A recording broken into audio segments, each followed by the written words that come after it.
Frisson Info, le journal de Frisson Radio. Emmanuel Macron en tournée africaine, fini l'époque Papa Noël. Le président français a affirmé devant des milliers de Burkinabés « Je ne peux pas m'occuper d'électricité dans les universités au Burkina Faso, c'est le travail de votre président ». Actualité nationale, comparution de l'ex-directeur général de la SONEB en audience de flagrant délit. Ça a été très bref ce mardi au tribunal de Cotonou, affaire envoyée au 12 décembre. Et puis incendie à Diakotomé, le bilan s'est alourdi. 5 morts, l'essence de la contrebande en est encore la cause. Bonjour à toutes et à tous. On avait connu le discours de Brazzaville avec le général de Gaulle, le discours de Paris avec Georges Pompidou, le discours de La Baule avec François Mitterrand, celui de Dakar avec Nicolas Sarkozy. Et voici le discours de Ouaga avec Emmanuel Macron. C'est sa première tournée africaine. Macron s'est exprimé devant la jeunesse africaine. Un discours de 2 heures. Il a parlé de démocratie, de terrorisme, de visa, de business, de culture et de football. Il a adopté une posture, celle d'un président français qui ne se mêle pas de politique intérieure et qui ne donne pas de leçons. Et puis, une séquence qui retient l'attention, fini l'époque de la coopération où la France donnait et s'occupait de tout.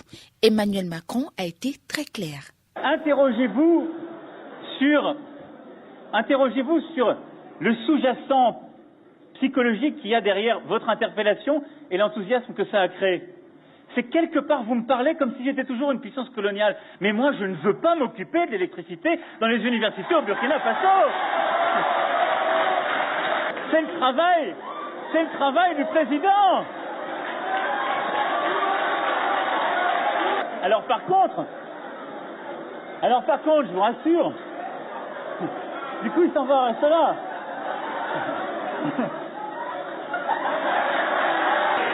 Du coup, il est parti réparer la climatisation. Coïncidence ou mal à l'aise, à cet instant, le président burkinabé Kaboré quitte la salle. Le président français a fait de nombreuses annonces pendant son discours.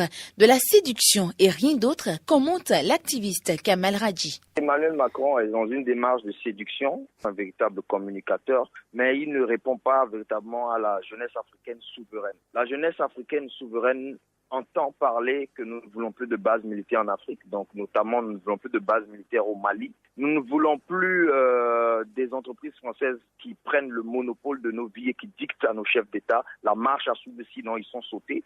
Nous voulons véritablement la véritable liberté. On n'a jamais pu permettre aux pays africains de faire leur expérience de développement et de pouvoir s'inventer un paradigme africain. Et c'est ce que nous demandons. Nous demandons aux États européens de ne plus s'immiscer dans nos affaires, de ne plus tuer nos héros et que véritablement la justice internationale soit au service des peuples, soit au service de la vérité, dont notamment en nous demandant qui est-ce qui a tué des leaders comme Kadhafi. Et si on permet aux États africains de le faire, si la jeunesse africaine d'aujourd'hui arrache véritablement cette dignité-là, cette capacité de se construire eux-mêmes leur propre paradigme, ils pourront être véritablement capables de construire les véritables villes de demain durables, écologiques, qui répondent véritablement à un paradigme africain et non une vision occidentaliste des villes durables que Emmanuel Macron veut définir. Emmanuel Macron et 82 chefs d'État et de gouvernement participent aujourd'hui au sommet Union européenne-Afrique à Abidjan. Retour sur le drame de Titongon à proximité de Diakotomé. Nous sommes dans le Mono. L'essence de la contrebande a encore tué. Le bilan est très lourd. Dans la matinée de ce mardi, Frisson Radio, on vous annonçait 3 morts. Et dans la soirée, notre reporter Stanislas Linkmont en a comptabilisé 5. 5 morts donc. Stanislas Linkmont est le seul journaliste à se rendre sur le lieu du drame. Voici son reportage. 2 filles et 2 garçons, en plus du commerçant d'essence lui-même, ont perdu leur vie dans cet incendie. Plus rien ne reste. Tout est calciné. Magasin de stockage d'essence, 2 chambres de séjour et biens matériels, le feu a tout détruit. Moment difficile pour la famille éplorée. Consternation et désolation se lisent sur le visage des uns et des autres. Vers 19h30 comme ça, On a vu qu'il est venu fatigué, il a dit qu'il va mettre les centres là dans les gobelets d'abord pour que les gens viennent prendre ça. C'est comme ça, il a commencé à faire ça. Les enfants sont partis chez lui. Et on ne sait pas là où le feu a quitté. Le choc est profond et douloureux. Les voisins aussi le partagent. Cette chose-là. On n'allume pas de lampions maintenant aussi. C'est comme quelque chose de spirituel. La manière dont la chose s'est passée, dans notre cœur, nous disons que c'est quelqu'un qui a fait cela avec lui. Lorsque le feu a brûlé là, la porte est bloquée en même temps. Ce sont les gens qui vont venir maintenant pour forcer la porte là avant que qu'on puisse sortir. Dans les rues du village règne un silence total. L'énorme dégât de l'incendie a endeuillé les habitants de Titongon, un village de Bétoumé situé à environ 50 km de Lokossa. Stanislas Lokossa, Frisson Radio. Actualité nationale, David Babalola et ses co-accusés étaient jugés en flagrant délit ce mardi matin. Une affaire de magouille autour de la TVA coûte à l'ex-patron de la SONEB un placement sous mandat de dépôt depuis le 7 novembre. Ils se sont présentés devant les juges. Monsieur Babalola a dit à la barre subir une humiliation depuis cette affaire et plaider non coupable. Laurel Sonnovant. Ça a duré la matinée. À 12h30, tout était déjà terminé. L'audience s'est déroulée dans une salle pleine. Il y avait des parents, des curieux, des journalistes et des fonctionnaires de la SONEB. Une batterie d'avocats défend l'ex-patron de la SONEB. À la barre, M. Babalola a répondu à quelques questions. En résumé, il ne reconnaît pas les faits. Ses avocats l'ont soutenu et parfois protesté pendant l'interrogatoire. Il y a eu suspension. Et lorsque les juges reviennent, ils prennent la décision de renvoyer le procès au 12 décembre pour, je cite, continuation. La salle se vide. M. Babalola et ses co-accusés sont raccompagnés au fourgon de la prison civile de Cotonou, étroitement encadrés par les forces de sécurité publique. On leur accorde quelques minutes pour saluer la famille. Tous ont enfilé sur leur tenue un gilet siglé « Prison civile de Cotonou ». Le procès est donc reporté pour continuation au 12 décembre. Cela mérite une petite explication.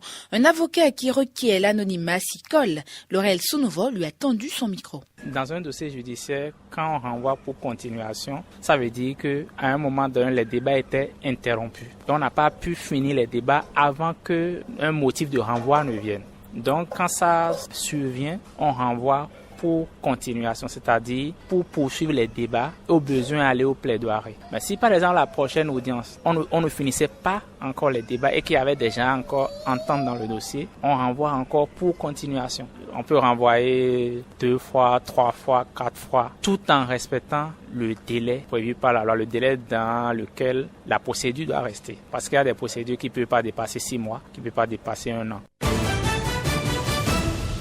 Un bébé de quelques jours a été retrouvé abandonné dans la rue à Segbeya-Kwakwa dans la nuit de lundi à mardi. Un événement à ne pas rater ce week-end, c'est la 4e édition de Cotonou aime le vin. Nous vous l'annoncions depuis lundi. Samedi et dimanche, à l'hôtel Azalaï de la plage, des vins de toutes sortes seront dégustés. Jérôme Bouino, directeur Afrique des Grands Chais de France, est notre invité toute cette semaine. Ce mercredi, il nous parle des différents ateliers prévus pour ce week-end. On a fait évoluer un petit peu le contenu, mais globalement, ça restera dans la même veine. Donc, pour essayer d'expliquer aux gens un peu le vin et qu'ils comprennent un peu qu'est-ce qu'il y a dans une bouteille. Voilà. On est à peu près sur une dizaine d'ateliers dans le week-end, qui seront entre à peu près une vingtaine de personnes. Voilà, donc globalement à peu près 200 places. Donc c'est pour ça aussi qu'il faut s'inscrire pour qu'on puisse prévoir un peu. Mais bon, voilà, on essaiera d'en faire un maximum, en tout cas, de satisfaire un maximum de personnes. Un atelier dure combien de temps ? C'est un petit peu variable, parce que je peux être bavard parfois. On va dire que c'est minimum 3/4 d'heure, et puis ça peut monter jusqu'à 1 heure, 1 heure et quart, selon les questions des personnes. Parce que l'essentiel, c'est aussi de répondre aux gens, de répondre aux questions que les personnes se posent sur le vin. Il y a énormément de questions qui se posent, et on sent vraiment que les gens sont très intéressés, ont vraiment très envie d'apprendre, donc c'est vraiment très intéressant. Les invitations sont prêtes et vous pouvez les gagner en envoyant un SMS nom, prénom, âge, lieu de résidence suivi de la phrase Cotonou aime le vin au 61 14 41 41. Et justement à ce propos, les gagnants de la journée d'hier sont connus déjà. Ils sont au nombre de 20. Lucrèce Oyan a joint un gagnant au téléphone. Je suis vraiment ravi parce que j'ai essayé depuis les autres éditions d'être sélectionné. Et ça me fait vraiment plaisir de participer à cette fête du vin. Moi-même, ordinairement, j'aime le vin. Et comme j'aurai la présence d'un spécialiste pour nous donner des précisions sur comment déguster, comment apprécier le vin, j'ai voulu profiter de cette occasion. Pour moi, c'est un sentiment de joie qui m'anime. Moi, je l'ai fait exprès aujourd'hui seulement quand j'ai suivi votre message à la radio. Vraiment, j'ai suivi les autres aussi. Quand ils ont reçu l'invitation, et puis bon, ça m'a plu aussi de tenter voir et d'aller découvrir aussi ce qui va se passer le jour-là à l'endroit où vous avez dit là. Voilà, voilà. Puisque moi aussi, j'aime le vin quand même. Voilà qui vient mettre un thème à ce 8h. Merci de nous avoir suivis.